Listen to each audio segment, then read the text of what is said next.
worship in the shadows. But tonight, these auditions give us the divine power to fight back. Tonight, we will experience emancipation and absolute freedom.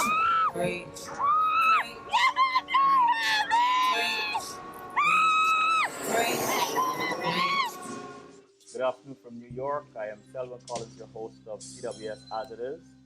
We are actually tuning in to CWS Journeys this evening because there's been some technical difficulties with As It Is. Turn this off. And so I want to first thank you for your patience. But what is very important this afternoon is having a conversation with these two lovely young people. Very amazing actors. I've seen them in a film we're going to talk about this evening, Ori Inu, In Search of Self. While I was trying to adjust the settings of the system here and to get things working, it was Helen who said to me, "Don't worry, it will work out." I mean, young, confident, and patient, and I admire that. So I'm going to bring them on. The two young people next to me, Tre'von Lamar Lyle and Helen Beyene. Yes. I thought I would get it. You got it. You got it. Okay. So, Helen and Tre'von, tell me just a little bit about who you are. Well, I am from Philly. Oh gosh, a little about myself. Okay, in short, Yes. both my parents are Ethiopian. I can't talk about my identity without mentioning the fact that I am of Ethiopian descent. It's the first thing that has to come. Both of my parents were born and raised in Ethiopia. They met in America, in Philly, and then they had me and my sister.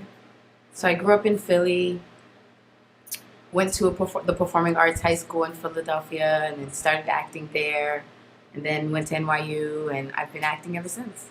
And you, Tre'von? I'm from Sacramento, California, and I've been in New York for the last 5 years. Went to NYU for drama, and could you please repeat the specific question you asked? Because I don't...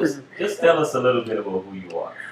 Yeah, I'm an actor, I'm a rapper, I'm a jewelry maker, I'm a recent college graduate. Yeah. Did you say jewelry maker? I am. Male and female? Yeah, all that. So here's a picture right here. Beam Jewelry. That's the name of my jewelry. What is it called? It's called Beam Jewelry. BEAM. Yes. What is your website? Beam. Well, the website's been working on right now, so everyone can go on Instagram and find it. I like this. Awesome. I love enterprising young people. Thank you. How did either of you, got interested in acting? So my sister is also an actor, and when I was 15 or so, she took me to see this play called In the Continuum. It's two black women. At the time I didn't know that they went to NYU grad school, and I didn't know that I would later become friends with one of the writers, Nicole Salter. And at that time I saw this play, and I was just I just immediately had this visceral reaction. And I was like, whoa, I need to do that. This is too powerful. I feel it in my bones. Wow. You know? Yeah. And I think it's because when I was a kid, I did so many different things. I took guitar lessons, I danced, I played the violin for 6 years. I tried to be a singer. I just experimented within the arts, but I had no idea exactly what I wanted to do. And then I went into the theater, and it just dawned on me that I was just whoa, there's this responsibility that I have now that I need to be doing this. And so then I went to an academic high school, a college preparatory school, and I spent a year there, and I was just okay, this is great, this is a great school, but I'm not fulfilled. So then I told my parents, I was okay, I'm gonna transfer to the art school. And African parents, they're no.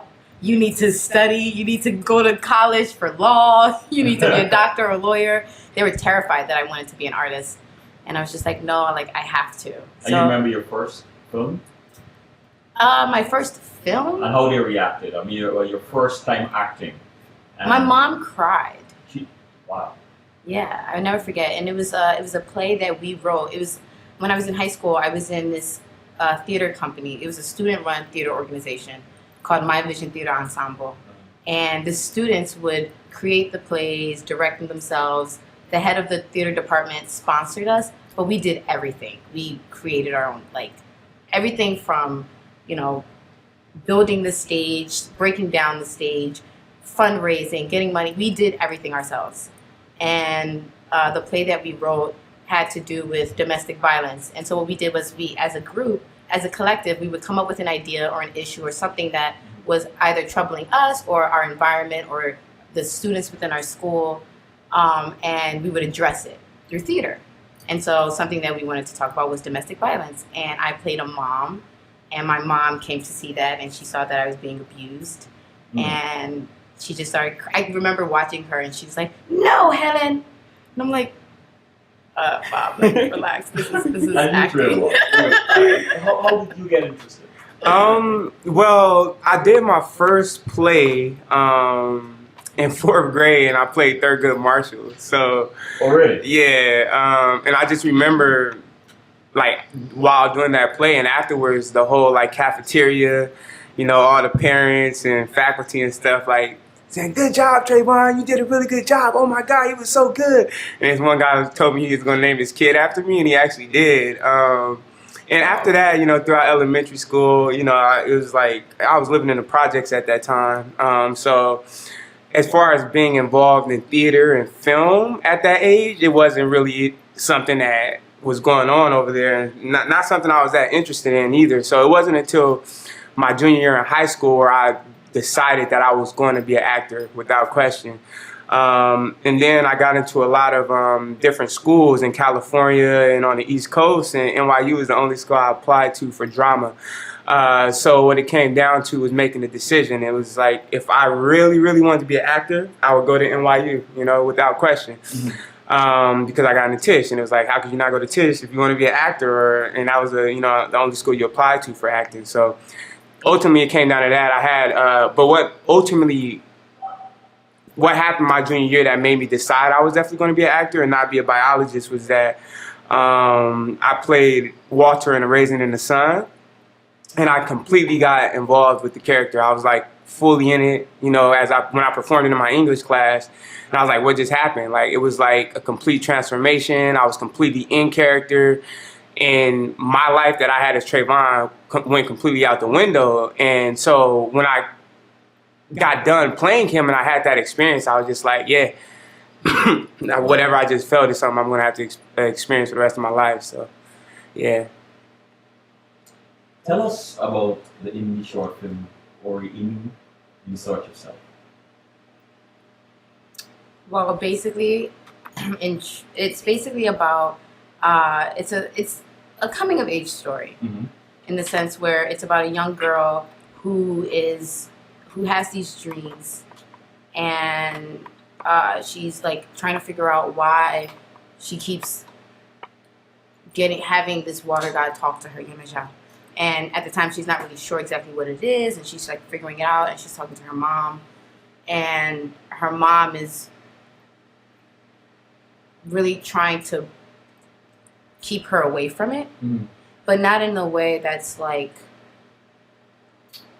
not out of resentment or anything. It's more so to protect her, because if someone finds themselves through the church or through Christ or whatever, for them they're going to teach that onto their children as a way to guide them, because this worked for them. So it was always out of love, but for Natalia, it's not enough. There was something missing. She did it there's a line in the script where when they're in church, and Natalia says, like, "You're praising this white Jesus." It's like, I don't necessarily connect with that. There's something missing. I'm not saying that none of this is, I'm not trying to say that any of this is wrong, but it's not enough. I am not fulfilled. How did you first got introduced to this project? Through Chelsea, actually through like the first drafts of the script. Right. When she was in her class, she had to do. She wrote the script, and then she went through a couple drafts, and she had us read it. She basically needed actors to have voices to the script and to hear it, because you write something for a writer, it's like everything is in their head, and then you need actors. You need to hear your writing come to life, and that's what we did. We did the reading for her class, and then it got selected, and then from there she had multiple drafts of the script. I mean, I've watched the story just evolve, and it's been a great thing to be a part of. Your audition experience, Tre'von, what was that like? Interesting. Why? Because since our sophomore year, Chelsea has had me in the back of her mind to like include me in one of her projects. So whenever I saw her on campus, or she saw me, like whenever I saw her, I was like, "Yo, what's up with your project? Like, what's up? What's like when I'm gonna be able to like audition for you, or like act in one of your films?" And she would tell me, "I'm working on something," or "I got something in mind for you." And then when she started working on Ori Inu, she had me in mind already. So what she would often tell me was that I was perfect for the role and what she envisioned. So the audition was a little, I don't know if it was like, if it was a typical audition, because it was hard in it from our relationship, Okay. Yeah. Okay. And Helen has Ethiopian American background, right? And starring in the short film. Did you see any parallels with the character in your life? Absolutely. Absolutely. Just in the sense where, I grew up always trying to figure out who I can identify with, because I grew up, in Southwest Philly, and then, I went to school in a predominantly Black neighborhood, and when I went to school, I wasn't like Black enough, but then I would go home and it was like I'm not Ethiopian enough, and my parents were trying to like basically force feed the culture to me, and it was like no, I'm in America, like let me listen to hip hop, let me listen to pop music. And so just trying to find the balance. And I know like when I also had an experience where I went back to Ethiopia, and it was a very bizarre experience. Just being there and thinking like having these expectations of feeling like, okay, now I'm finally going somewhere where everyone looks like me. I am one with all of these people. And then it was just a disconnect. I was like, wait, why? What is this? What is this relationship? Where do I go from here? And so I think just that question and what's at the root of Natalia's journey is trying to delve deep into the uncomfortable areas of one's identity, and that's in the roots of it, and going back to your home to then just work that out. Let's take a short break. Okay.